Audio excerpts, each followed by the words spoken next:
the village of beasts. In the late 1800s, a small village near Wichita, Kansas, harbored a dark secret. Isolated from the rest of society, the inhabitants were rarely seen, and their strange rituals and practices fueled rumors of paganism.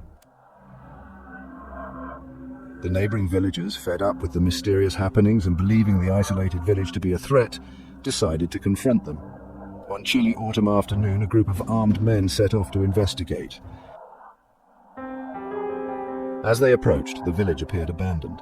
The houses were crude and dilapidated, much like the eerie settlements described in ghost stories.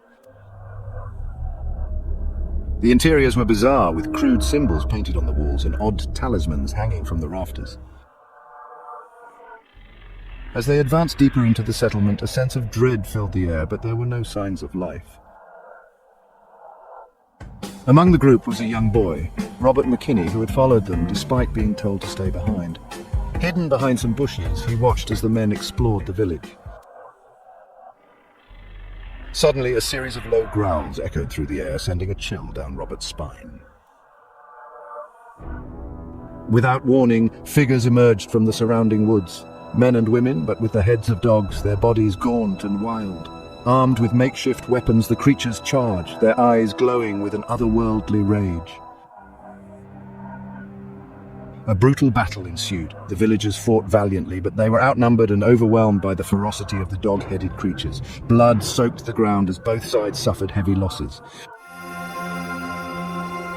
In the chaos, Robert watched in horror as the last of the villagers fell, leaving only 4 of the creatures standing, their forms dripping with blood and sweat.